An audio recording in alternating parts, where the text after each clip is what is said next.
I mean, for me, honestly, it's definitely changed my perspective on a lot of things.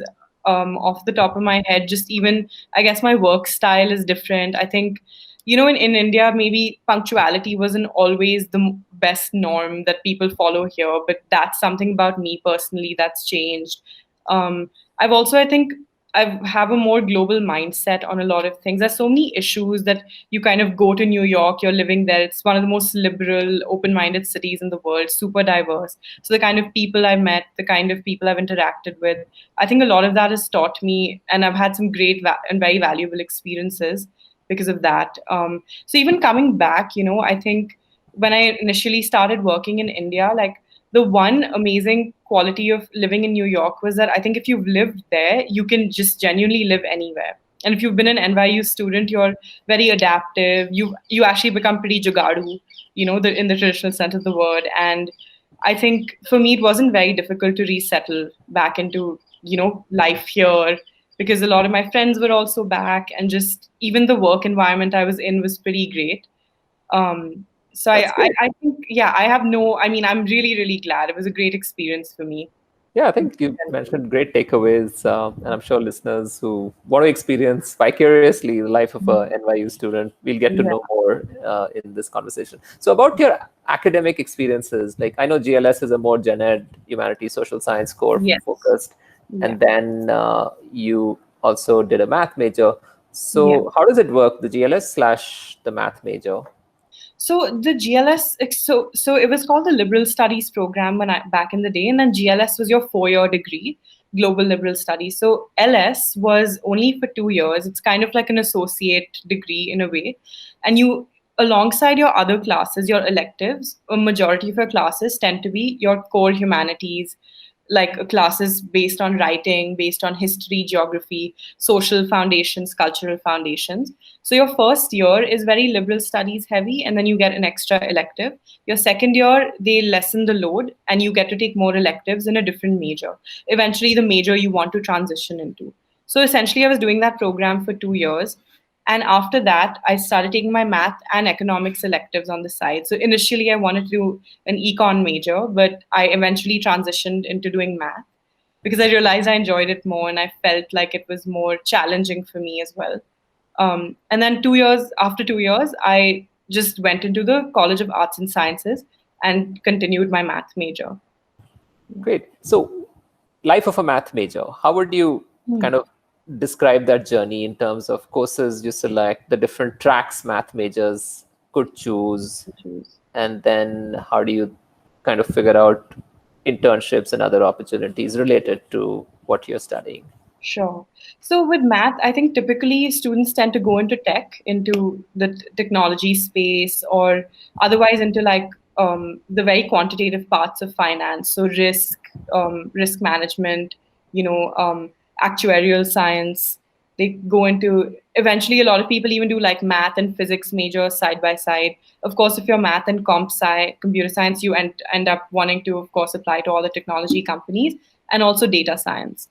So I think in terms of figuring out the tracks, it was fairly simple, straightforward in the sense that you had to take about 13 classes within the math department to graduate, of which 5 were compulsory and the rest were not. They were electives, so you could choose what you kind of want to do, and it's of course it's very detailed. You have to decide whether you like something more calculus based, whether you're more into statistics, or you're into more of like the physical, so biophysics or physics related streams, fluid dynamics, thermodynamics, things like that. So for me personally, I preferred more of your abstract theoretical classes. I like calculus. I'm not a big fan of statistics, which is funny because after I graduated, I worked in data science, but that's a whole other story. Yeah. Great. So that's actually pretty good the way you've kind of shared the roadmap of a NYU math student. Uh, are there any interesting things you did while you were in college related to math, like joining societies or even seeking internships or projects? So it's interesting. I actually just didn't do much around math, other than in my sophomore year, my second year, I wrote a thesis, a kind of a research paper on the benefits of STEM education for women in developing countries. And that was actually part of my liberal studies program. So I was part of this Dean Scholars program in liberal studies, which is like a small cohort of students, and they kind of send you on a trip to London for a week. And it was a year long seminar essentially. So that was a great experience. And because I was planning to transition into math, I decided to kind of write my research paper a bit more on the experiences of like STEM students and how STEM is kind of empowering women in different communities. So also, so did you do that semester abroad at LSE, or was it So a summer program? I did a summer program at LSE. Yeah, it was a So 2 weeks. comparing the two major capitals of the Yeah. world and how financial capitals, Yeah. uh, similarities as well as differences. What do you think in terms of teaching Hmm. LSE and NYU, and of Yeah. course, what the cities had to offer to students? Yeah, to share something about that. Okay, so that's a tough one, I think, especially in comparing the cities. But I'll start with LSE versus NYU. So with LSE, or maybe just, I don't want to generalize, but maybe the UK education system, I felt that it was way more similar to India, where it's more lecture style. The professor is kind of teaching you something and you're writing your notes, you're learning it. It's not as discussion based. But then I also did a more like quantitative kind of class. So I took a economics and management type of course. I feel like, of course, if I'd done a history or a humanities kind of subject, that could be a different experience. But with NYU or with the US, I felt that it's definitely a lot more interactive. It's a little bit more open, the kind of classes you have, especially if you're doing, say a writing class or a history class. Um, I think it's less rote learning based. And of course, I know I'm not too familiar with the higher education system in the UK because it was only a 3 week program. But I think I preferred the US style of education to it. And then your second question is about the two different cities. So I love both cities. I think London is amazing. It's fantastic. It's just as amazingly diverse in its own way as New York. And it's a very easy to navigate city. I think the public transport system is great. I think it's also nice because it's a better mix of residential and urban, like more of like a concrete skyscraper kind of setup. Whereas New York is just completely, a concrete jungle, and you don't have as much open space unless you go more to the outskirts of it. And then New York was home for about 4.5 years for me, so I definitely have nothing bad to say about it. I wish I could go back. I mean, Sure. I was actually planning to visit this summer, but those plans obviously tanked because of this crisis.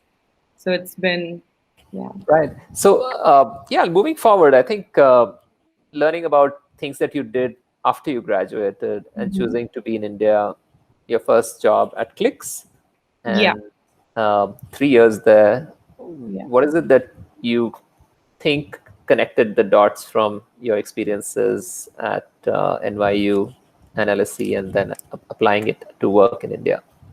Sure. So when I graduated from New York, I actually worked in the city for about 7 months at a startup. But then, just the whole kind of environment there wasn't the best in terms of work visas and things. But so then I came back about in January of 2018, and then I started working at Clicks a month into that. So I think the jump into my role at Clicks was very quick. It was fairly sudden because I hadn't got any experience in coding and data science.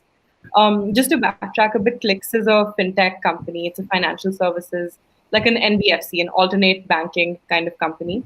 And I was working in their analytics team where we kind of had to recommend different strategies for business expansion using tools like data science, using analytics, using visualization.